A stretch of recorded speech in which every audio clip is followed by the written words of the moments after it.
Assam PGT টেটৰ result ইতিমধ্যে দিছে আৰু তাতে সেই অসম পিজিটিত যিটো কাট অফ গৈছে যে সেই কাট অফ লৈ বহুতে আৱেগিক হৈ পৰিছে কিয়নো বহুতে বহুত কষ্ট কৰিও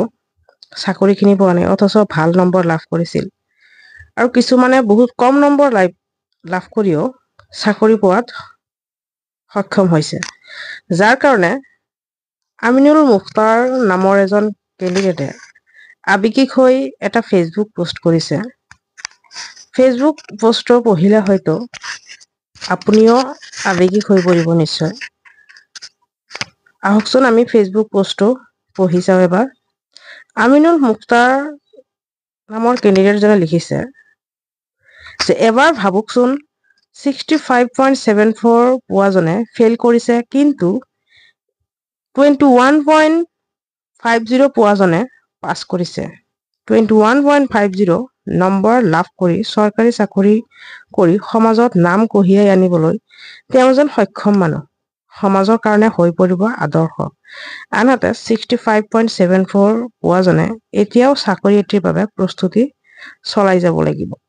শুনিব লাগিব ঘৰৰ পৰিয়ালৰ আত্মীয়ৰ নানা কথা সমাজত তেওঁ মেধাহীন কাৰণ তেওঁ চৰকাৰী চাকৰিৰ পৰীক্ষাত ফেইল কৰিছে হয়তো স্কুলীয়া কলেজীয়া জীৱনত তেওঁই আছিল ক্লাছ বৰ্ষটপৰ শিক্ষকৰ প্ৰিয় ছাত্ৰ পৰিয়ালৰ একমাত্ৰ ভৰসা তেওঁক লৈ সপোন দেখিছিল মা দেউতাই কঠোৰ পৰিশ্ৰমৰ ধন গৰু মাটি বিক্ৰী কৰি বিশ্ববিদ্যালয়ৰ খৰচ দিছিল হোষ্টেলৰ এটাই আশাত যে আমাৰ ল'ৰা ছোৱালী লিখা পঢ়াত ভাল মেধা আছে চাকৰি এটা তেওঁ পাবই এতিয়া সেই মা দেউতাৰ ঠাইত নিজকে থৈ এক মিনিট কল্পনা কৰকচোন তেওঁলোকৰ মনক কেনেকৈ বুজনি দিছে আন ৰিজাৰ্ভত জন্ম লোৱাই যেন তেওঁৰ ভুল হল কোৱালিটি অফ এডুকেশ্যনৰ কথা যেতিয়া আহিব তেতিয়া 21.50 পোৱাজনে 65.74 জনৰ তুলনাত কিমান দিব পাৰিব সেই ছাত্ৰ ছাত্ৰীৰ ভৱিষ্যত কি হ'ব স্বাধীনতাৰ 77 বছৰ হৈ যোৱাৰ পিছতো এই ৰিজাৰ্ভেশ্যনৰ কিমান যুক্তি আছে সেই ল'ৰা ছোৱালীজনক সমান ধন সময় খৰচ কৰি উচ্চ শিক্ষা গ্ৰহণ কৰিছিল আৰু পালে কি নিৰাশ সমাজ ব্যৱস্থাই তেওঁক নিৰাশ কৰি দিলে এতিয়া কিছুমানে ক'ব চাকৰিয়ে শেষ বস্তু নহয় ব্যৱসায় কৰক সেইসকলক ক'ব বিচাৰিছো শুনক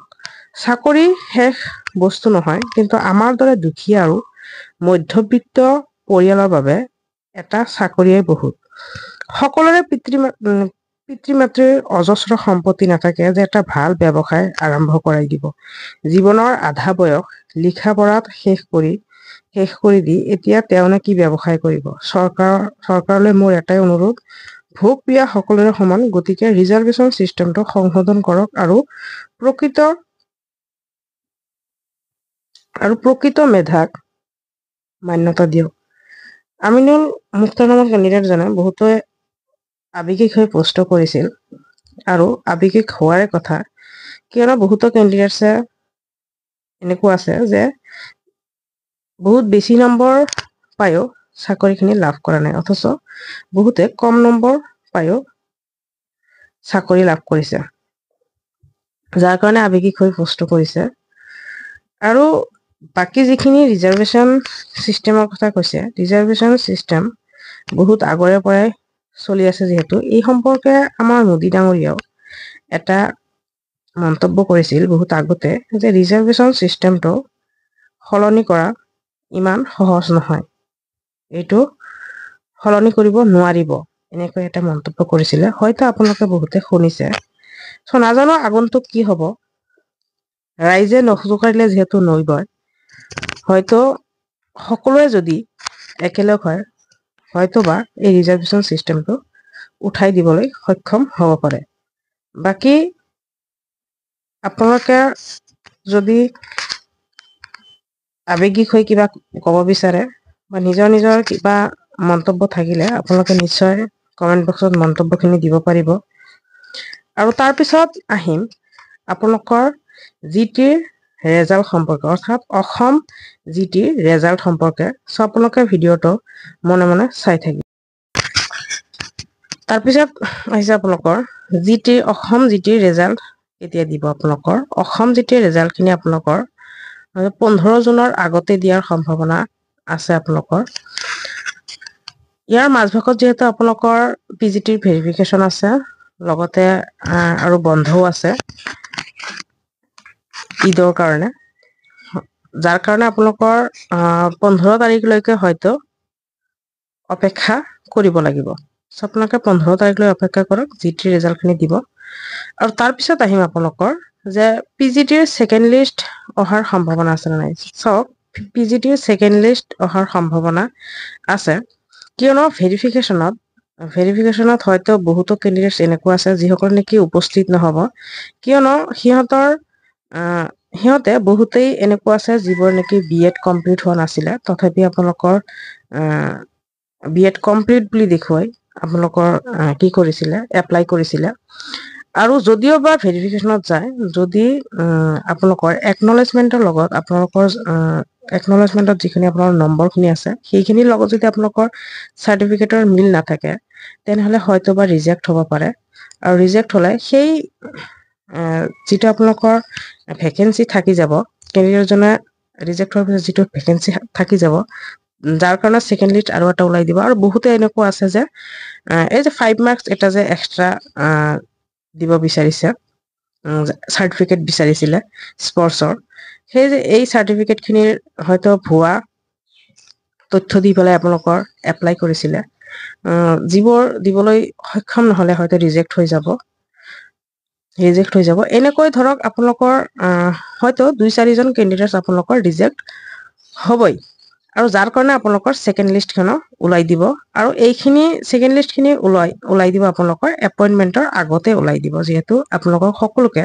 একেলগে এপইন্টমেন্ট দিব আৰু যেহেতু এইবাৰ অভাৰলেপিঙৰ সমস্যাখিনি উঠাই দিয়াৰ ব্যৱস্থা কৰিছে যাৰ কাৰণে হয়তোবা এনেকুৱা হ'ব যে আপোনালোকৰ যিসকল কেণ্ডিডেটছে নেকি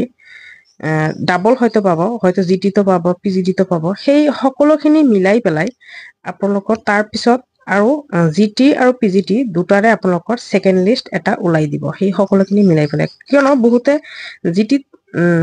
জিটিত পাই পেলাই জিটিৰ খিনি পোষ্টখিনি নলব যাৰ কাৰণে আকৌ পিজিটিত জইন হ'ব আকৌ পিজিটিত বহুতে এনেকুৱা কেণ্ডিডেটছ আছে যিসকলে নেকি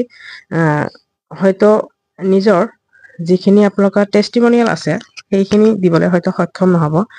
যাৰ কাৰণে ৰিজেক্ট হৈ যাব যাৰ কাৰণে আপোনালোকৰ 2-4টাকৈ পোষ্ট আপোনালোকৰ খালী ৰৈ যাব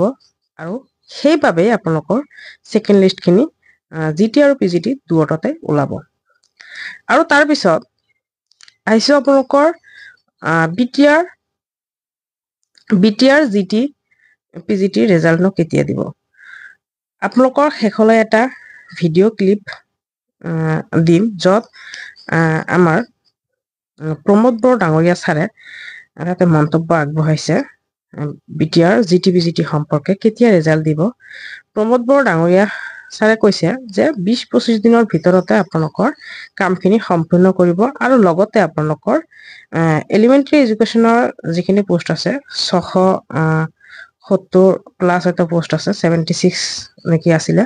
বাৰু যিয়ে নহওক 670 প্লাছ যিখিনি পোষ্ট আছিলে সেই পোষ্টখিনিয়ে দি দিব যাৰ কাৰণে আপোনালোকৰ আবেদন অতি সোনকালে আৰম্ভ হ'ব বুলি কৈছে সো আশা কৰা যায় যে আপোনালোকৰ বিটিআৰ জিটি পিজিটি লগতে অসম জিটি পিজিটিৰ এপইন্টমেন্টখিনি আপোনালোকৰ 1 পৰা 1.5 মাহৰ ভিতৰতে আপোনালোকৰ সম্পূৰ্ণ হৈ যাব সো আগতে কি হয় নাজানো কিন্তু যিখিনি মন্তব্য কৰিছে সেই মন্তব্যখিনি আপোনালোকে শুনিব এইটো শেষত দি দিয়া হ'ব আপোনালোকে এবাৰ শুনি ল'ব আৰু তাৰ পিছত আপোনালোকৰ পিজিটি আপোনালোকৰ অসম পিজিটি সম্পৰ্কে মই আগত কাট অফ ভিডিঅ' বনাইছিলোঁ তাতে মই কৈছিলোঁ আনৰিজাৰ্ভ কেটেগৰীৰ কাৰণে এৰাউণ্ড আপোনালোকৰ 85 মান যাব এভাৰেজ এটা কৈ দিছিলোঁ যে এভাৰেজ আপোনালোকৰ 85 এটা কাট অফ যাব হয়তো কিছু 2-এটা ছাবজেক্টত ইয়াৰ বেছি যাব কিন্তু এভাৰেজ আপোনালোকৰ 85 আনৰিজাৰ্ভৰ কাৰণে কৈছিলোঁ আৰু আপোনালোকে মিলাই চাব এভাৰেজ আপোনালোকৰ 85 কৈছে এৰাউণ্ড আপোনালোকৰ 85 বুলি কৈছিলোঁ যিটো এভাৰেজ যাব 85ৰ অৰ্থাৎ আপোনালোকৰ 85ৰ আশে পাশে যাব বুলি কৈছিলোঁ আৰু সেইখিনি হ'ল আৰু আপোনালোকৰ এভাৰেজ আপোনালোকৰ 78 গৈছে চ' আশা কৰিম আপোনালোকে বুজিব পাৰিছে আৰু যদি আপোনালোকে বিচাৰে যে অসম জিটিৰ কাৰণে এটা কাট অফ ভিডিঅ' লাগে তেনেহ'লে মই নিশ্চয় অসম জিটিৰ বিষয়ে এটা কাট অফ ভিডিঅ' লৈ আহিম আৰু ইয়াৰ কাৰণে যিখিনি আপোনালোকে নম্বৰ পাইছে সেই নম্বৰখিনি কালেক্ট কৰি থকা হৈছে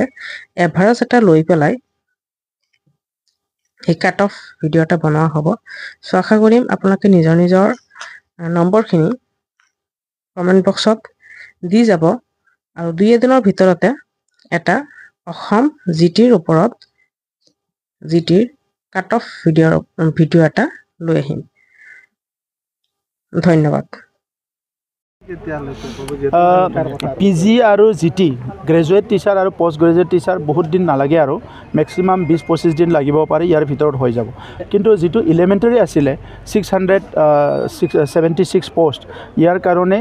নিয়মটো অলপ চেঞ্জ হ'ল এতিয়া যিটো আমাৰ নতুন নিয়মত অনলাইন যোগেদি সব আপলোড কৰা হৈ গৈছে এদিন দুদিনত সব প্ৰচেছ কমপ্লিট হৈ যাব তো